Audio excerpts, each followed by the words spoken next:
আছে ওই আলীর কাছে চলে যাও। আলী কোনোদিন কোনো ব্যক্তিকে খালি হাতে ফিরায় না। যাও চলে যাও চলে যাও। ওই ব্যক্তিটা মাথাটা হ্যাট করে ওই ব্যক্তিটা আলী হুজুরের সামনের দিকে হাজির হতে লাগে। ওই সময় বেশ কিছুটা চলে যায়, আলী হুজুরের সামনাসামনি হয়ে যায়। আলী হুজুরকে যে বলতে লাগলেন, ও আল্লাহ নবীর জামাতা, ও সেরে খোদা আলী, আজকের দিনে আমার কয়েকদিন হলো খাওয়া হয় না, আমি অনাহারের মধ্যে আছি, আমাকে কিছু আপনি খেতে দেন, নাহলে কিছু আপনি একটা অর্থ দেন, যে অর্থটা নিয়ে আমি বাজার থেকে কিছু কিনে খাবো। ওই সময় আলী হুজুর মনে মনে চিন্তা করতে লাগে, আল্লাহ আমি আলী তো কাউকে খালি হাতে ফেরত দিই না, আল্লাহ এখন আমি আলী আমার কাছে তো কিছুই নাই, আমি এই মানুষটাকে কি দেব, আমি এই মানুষটাকে কি দেব। এমন করে চিন্তা ভাবনা করতে করতে আজ রাতে শেরে খোদা আলী হুজুর ওই ব্যক্তিটাকে বলতে লাগলেন, ও আল্লাহর বান্দা, হাতটাকে আমি আলী আমার সামনে বাড়িয়ে দাও, হাতটাকে আমি আলী আমার সামনে বাড়িয়ে দাও। ওই ব্যক্তিটা আলী হুজুরের সামনে হাত বাড়িয়ে দিল।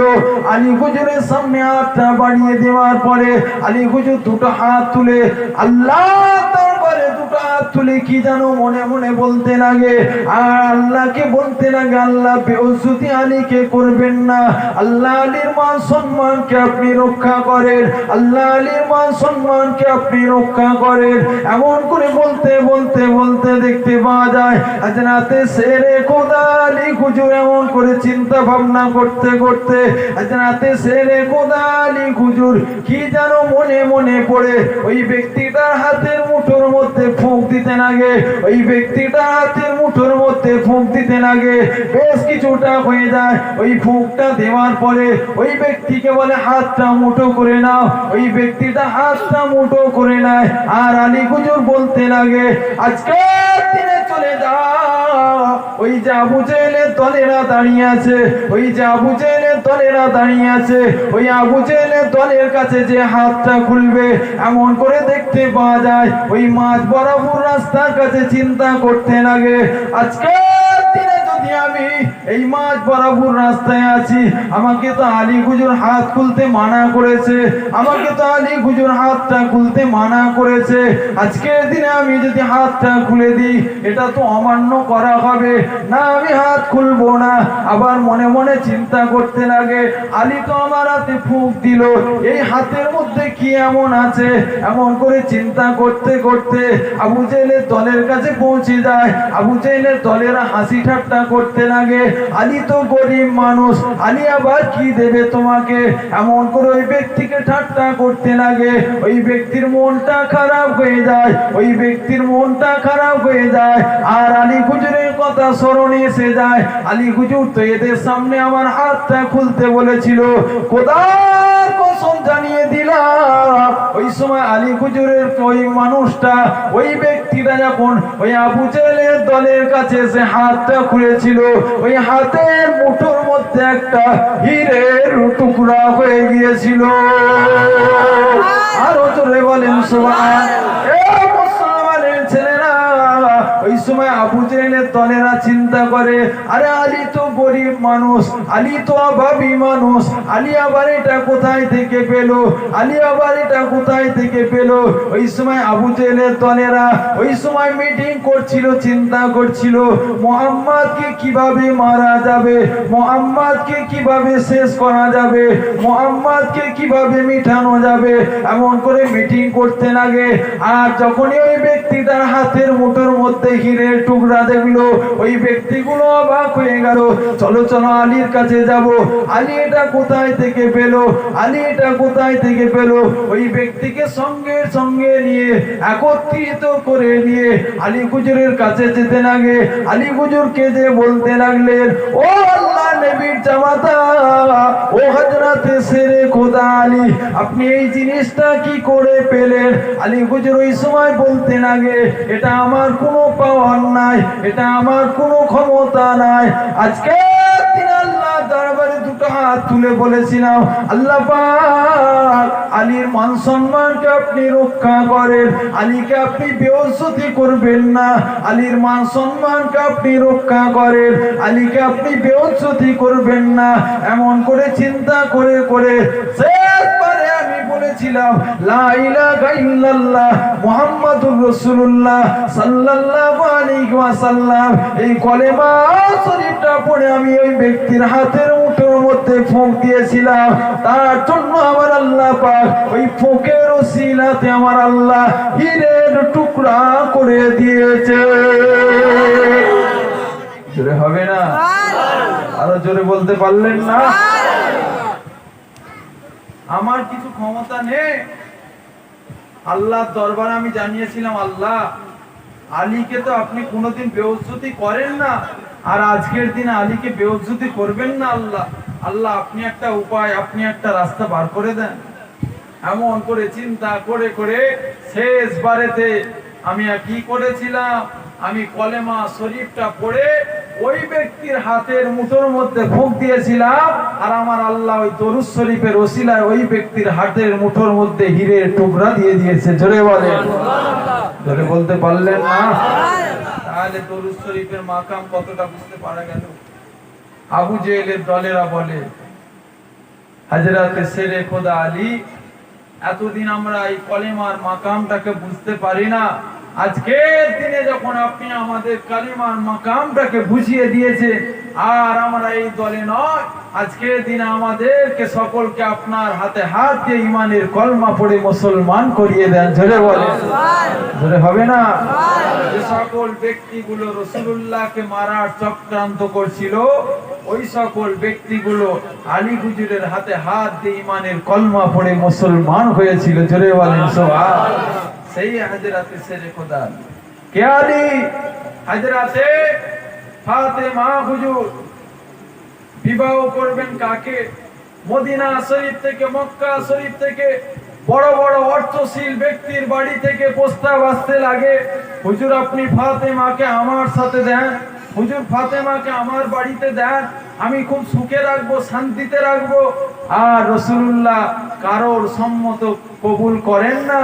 ওই সময় সাহাবা হুজুর আসতে লাগে, হুজুর দেন, হুজুর সুখে থাকবে, হুজুর বড় লোক, হুজুর পয়সাওয়ালা, হুজুর অর্থশীল ব্যক্তি, হুজুর দেন না। রাসূলুল্লাহ বলেন না। কিছু সময় পার হয়ে যায়, হযরতে জিবরাইল আলাইহিস সালাম আসতে লাগে কার কাছে? রাসূলের দরবারে আসতে লাগে। রাসূলের দরবারে এসে বলে, ইয়া রাসূলুল্লাহ, ফাতেমার বিয়ে অন্য কারোর সাথে হবে না, ফাতেমার বিয়ে হযরতে শেরে খোদা আলীর সঙ্গে আমার আল্লাহ দিয়ে দিতে বলেছে। জোরে বলে, জোরে হবে না? ওই সময় দেখতে পাওয়া যায় হযরতে শেরে খোদা আলীকে সাহাবা হুজুররা বলে, রাসূলুল্লাহ তো কোনো খবর দেয় না আলী হুজুরকে। সাহাবা হুজুররা বলে, ভাই আপনি যান না। বলে না, সমস্ত বড় বড় ভিআইপি মানুষ, সমস্ত বড় বড় অর্থশীল ব্যক্তিকে রাসূলুল্লাহ ফিরিয়ে দিল, আর আমি আলী আমার সঙ্গে বিয়ে দেবে? না, আমি যাব না। ওই সময় দেখতে পাওয়া যায় আবু বকর সিদ্দিক হুজুর, ওমরে ফারুক হুজুর, উসমান গনি হুজুর আলী হুজুরকে জোর জবরদস্তি পাঠালেন, যান চলে যান। যে রাসূলুল্লাহর ঘরে প্রবেশ করলেন, রাসূলুল্লাহ বলে, কি ব্যাপার আলী, কি ব্যাপার? ওই সময় আলী হুজুর বলে, না হুজুর কিছু ব্যাপার নয়। কিসের জন্য এসেছো বাবা?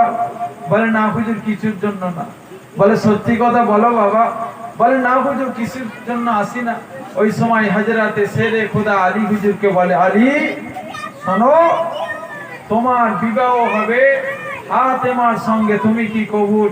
ওই সময় আলী হুজুরকে বলতে লাগে, আমার আল্লাহ জিবরাইলকে পাঠিয়ে দিয়ে তোমার আর ফাতেমার মধ্যে সম্পর্ক জোড়ার জন্য আমার আল্লাহ সংবাদ পাঠিয়েছে। জোরে বলেন সুবহানাল্লাহ। মুসলমান কোন হুসাইন হুজুরকে শহীদ করেছে, যার আব্বা জান আম্মা জানের বিবাহটা স্বয়ং আমার আল্লাহ ঠিক করে দিয়েছে। ওই সময় দেখতে পাওয়া যায় হযরতে শেরে খোদা আলী হুজুরের সঙ্গে ফাতেমা হুজুরের বিবাহ দিলেন। দেওয়ার পর দেখতে পাওয়া যায় রাসূলুল্লাহ কি করলেন? রাসূলুল্লাহ একটা খাজুর পাতার একটা তালাই আর একটা বাটি, একটা বাসন, এমন করে একটা দুটো এমন করে ছোট ছোট জিনিসগুলো দিয়ে ফাতেমা হুজুরকে বিদায় করলেন। কার ঘরে? হযরতে আলীর ঘরে। হযরতে আলী হুজুরের ঘরে রাসূলুল্লাহ আসরের নামাজ আদায় করলেন। আসরের নামাজ আদায় করে আলী হুজুরের বাড়িতে প্রবেশ করবেন। দরওয়াজার বাইরে থেকে সালাম দেয় আর দরওয়াজার ভিতর থেকে সালামের উত্তর আসে। রাসূলুল্লাহ যখন সালামটাকে শুনতে লাগে সঙ্গে সঙ্গে আলী হুজুর দরওয়াজাটা খুলে দেয়। দরওয়াজাটা খুলে দিতে রাসূলুল্লাহ প্রবেশ করলেন।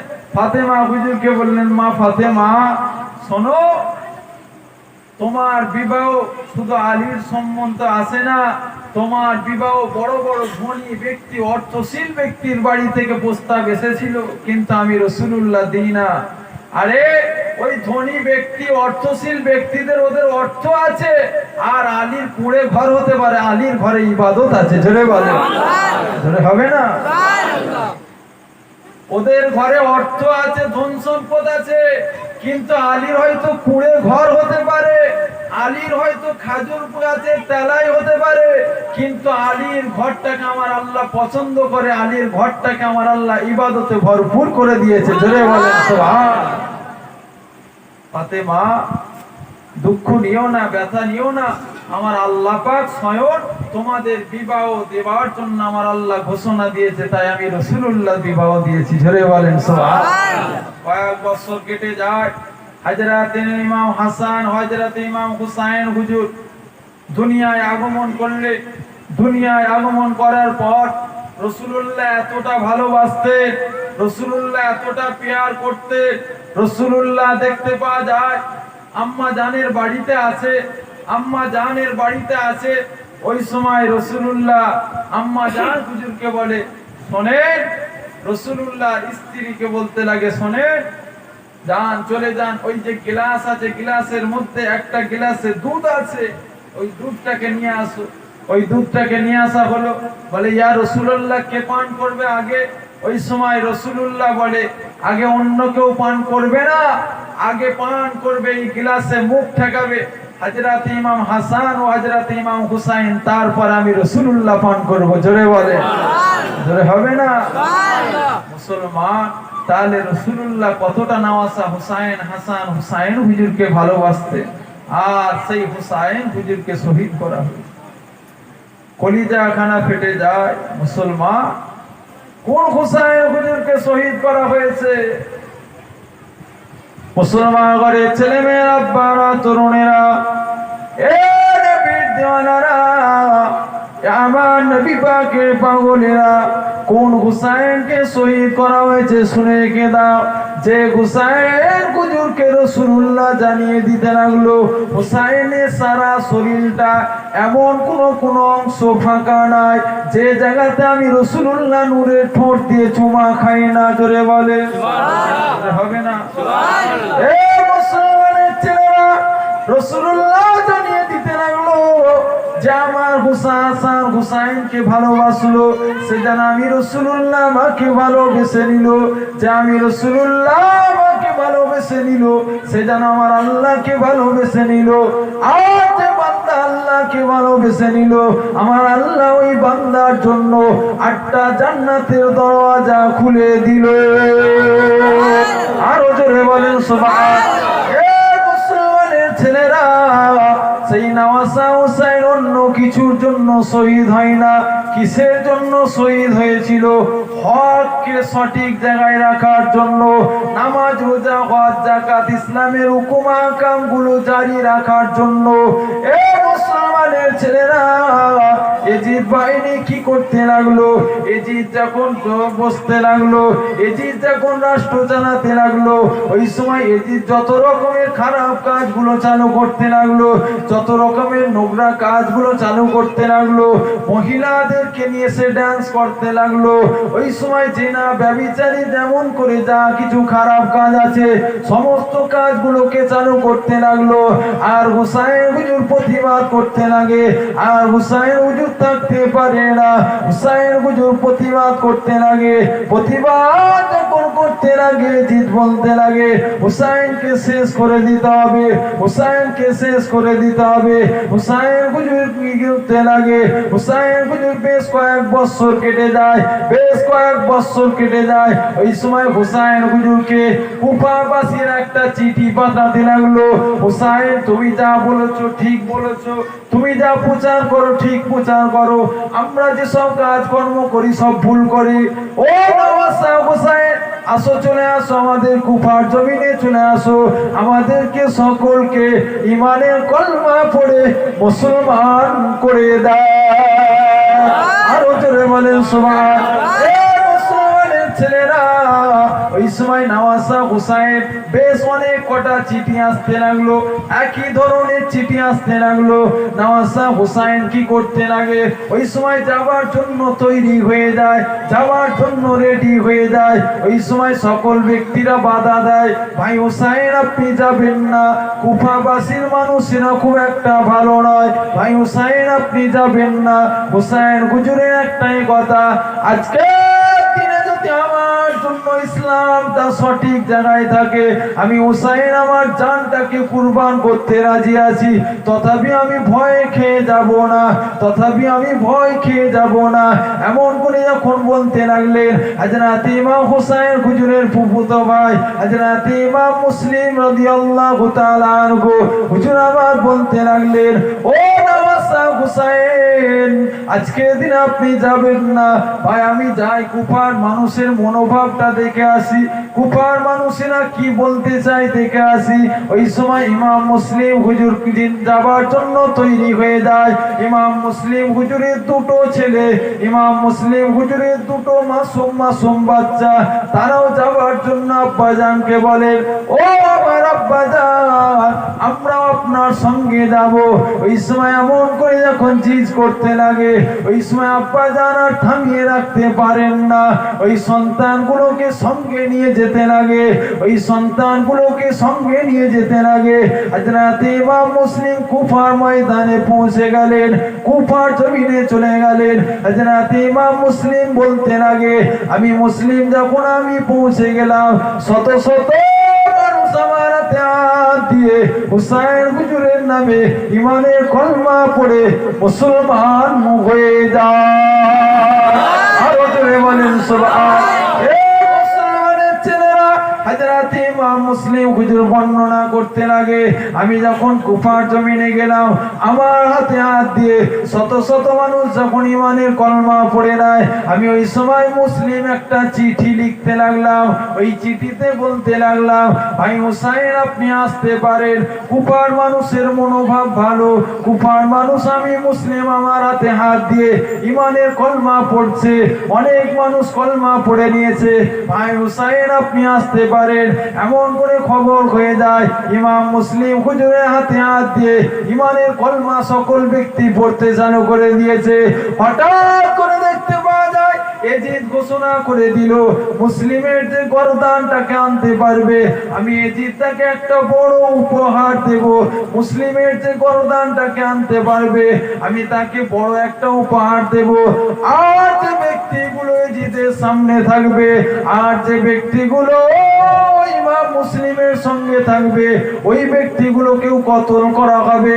এমন করে যখন ঘোষণা হয়ে যায়, সকল ব্যক্তি আস্তে আস্তে ইমাম মুসলিমকে ছেড়ে দিয়ে চলে যেতে লাগে।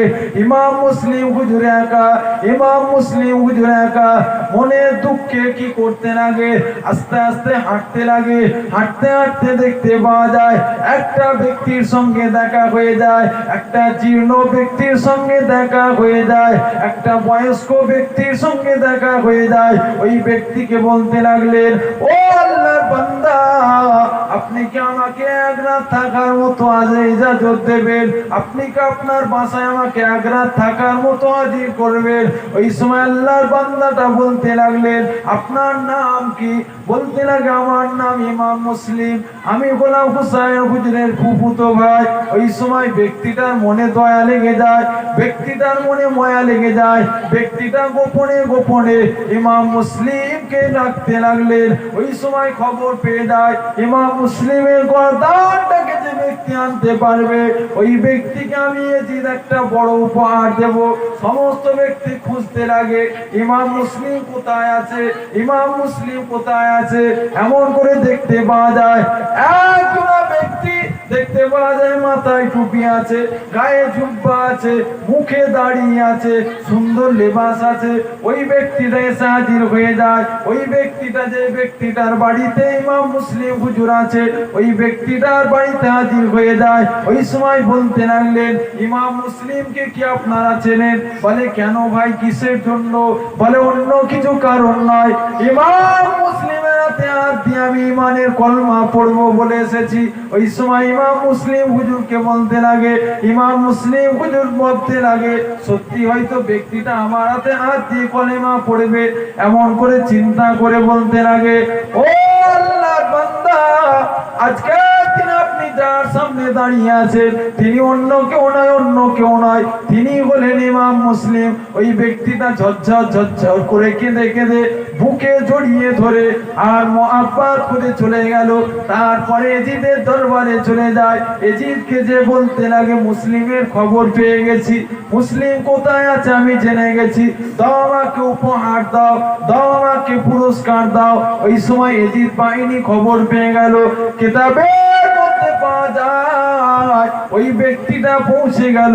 ওই ব্যক্তিটা চলে আসার পরে দেখতে পাওয়া যায় এজিদ বাহিনীকে সঙ্গে নিয়ে ওই ব্যক্তিটা ইমাম মুসলিমকে দেখিয়ে দিতে লাগলো। কিতাবের মধ্যে পাওয়া যায় ওই ব্যক্তিটার গায়ে জুব্বা ছিল, ওই ব্যক্তিটার মুখে দাড়ি ছিল, ওই ব্যক্তিটার মাথায় টুপি ছিল। এত সুন্দর দেখতে ছিল ওই ব্যক্তিটা, কিন্তু দেখতে হলে কি হবে, সুন্দর লেবাস হলে কি হবে, মুনাফিককে চেনা যায় না, চেনা যায় না। ওই ব্যক্তিটা অর্থের জন্য ইমাম মুসলিম হুজুরকে ওই কুপার মানুষদের জিদের হাতে তুলে দিয়েছিল। কিসের জন্য? কিছু অর্থের জন্য। গায়ে সুন্দর লেবাস ছিল, ইমাম মুসলিম হুজুরকে খুঁজতে বার হয়েছে আর বলতে লাগে অন্য কিছু নয়, আমি আজকের দিনে বার হয়েছি, ইমাম মুসলিম এসেছে শুনেছি, ইমাম মুসলিমের হাতে কলমা পড়বো বলে ইমাম মুসলিমকে খুঁজছি। ইমাম মুসলিম হুজুর ভাবলেন হয়তো সত্যি হতে পারে, হয়তো আমাকে খুঁজছে। তা ওই সময় আর চেপে রাখতে পারলেন না, বলে ভাই আজকের দিনে আপনি যার সামনে দাঁড়িয়ে আছেন তিনি হলো ইমাম মুসলিম। আর বুকে জড়িয়ে ধরে এমন কাঁদছে, কাঁদতে কাঁদতে বেশ কিছু সময় পার হয়ে যায়। ওই সময় এজিদের দরবারে হাজির হয়ে যায়, বলে দাও প্রাইজ দাও, উপহার দাও। বলে কিসের উপহার? বলে আমি জেনে গিয়েছি কোথায় আছে ইমাম মুসলিম। বলে চলো। ওই সময় ওই ব্যক্তিটার সঙ্গে সঙ্গে সাথে সাথে ওই এজিদের দলেরা, এজিদের লস্করেরা এসে ইমাম মুসলিম হুজুরকে শহীদ করে দিয়েছিল। কে শহীদ করেছিল? বেধর্মী শহীদ করেছিল, ইহুদি শহীদ করেছিল, খ্রিস্টান শহীদ করেছিল, নাসারা শহীদ করেছিল, জৈন শহীদ করেছিল, না মুসলমান মুনাফিক মুসলমান শহীদ করেছিল। মন ঠিক করতে হবে, 2 টাকায় বিক্রি হয়ে গেলে কোনো কাজ হবে না। কি গো, ঠিক বলছি না ভুল বলছি? তিনিও নামাজ পড়েছিল, তিনিও রোজা রেখেছিল, তিনিও হজ করেছিল, তিনিও যাকাত দিয়েছিল, কিন্তু 2 টাকার জন্য, বেশি একটু অর্থের জন্য ইমাম মুসলিম হুজুরকে শহীদ করিয়ে দিল কে? মুনাফিক মুসলমান। মুসলমান ঘরের ছেলে মেয়েরা, বারা তরুণেরা, নবী পাকের পাগলেরা ওই সময় ইমাম মুসলিম হুজুরকে শহীদ করে দিতে লাগলেন। ইমাম মুসলিম হুজুরকে যখন শহীদ করতে লাগলেন ওই সময় দেখতে পাওয়া যায় হুসাইন হুজুরের কাছে তো আগে চিঠি পৌঁছে গিয়েছিল, ভাই চলে আসেন। কুফার মানুষদের মনোভাব ভালো, কুফার মানুষেরা মনোভাব ভালো, আপনার হাতে হাত দিয়ে ইমানের কলমা পড়বে বলেছে, আপনাকে সকল ব্যক্তি মেনে নেবে বলেছে। ইমাম হুসাইন হুজুর কি করতে লাগলেন? মুসলিম হুজুরের কথা শুনে সাথী সঙ্গীদেরকে নিয়ে, পরিবারকে নিয়ে একসঙ্গে রওনা দিতে লাগলেন, কুফার ময়দানে যেতে লাগলেন। কুফার ময়দানে যেতে যেতে যেতে যেতে দেখতে পাওয়া যায় বেশ কিছু সময় পার হয়ে যায়। ওই সময় দেখতে পাওয়া যায় গভীর রাত হয়ে যায়। গভীর রাত হয়ে যায়। হযরত আল্লাহ নবীর একজন সাহাবা হযরত আব্দুল্লাহ ইবনে আব্বাস হুজুর কিতাবের মধ্যে বলতে লাগে, ঘুমিয়ে ঘুমিয়ে খ্বাব দেখতে লাগে। ওই সময় ইমাম হুসাইন হুজুর একটা ময়দানে পৌঁছে গেলেন। ওই ময়দানে যখন পৌঁছে যেতে লাগলেন, ওই ময়দানে যখন পৌঁছে যেতে লাগলেন, দেখতে পাওয়া যায় ঘোড়া দাঁড়িয়ে গেছে, আর ঘোড়া যায় না, আর ঘোড়া যায় না। ওই সময় ইমাম হুসাইন হুজুর ঘোড়া থেকে নেমে পড়লেন। দেখতে পাওয়া যায় একটা ফাঁকা ময়দান আছে। ওই সময় ইমাম হুসাইন হুজুর জিজ্ঞাসা করলেন, ভাই ময়দানটার নাম কি বলতে পারবে? ওই সময় বলতে লাগলেন, ও নওয়াসা হুসাইন, এই ময়দানের নাম অন্য কিছু নয়, এই ময়দানের নামটা হলো কারবালা। আপনি যে এই জায়গায় এসেছেন, এই ময়দানটার নাম অন্য কিছু নয়, এই ময়দানটার নাম হলো কারবালার ময়দান। হযরত আব্দুল্লাহ ইবনে আব্বাস হুজুর বলতে লাগে, আমি দেখতে লাগলাম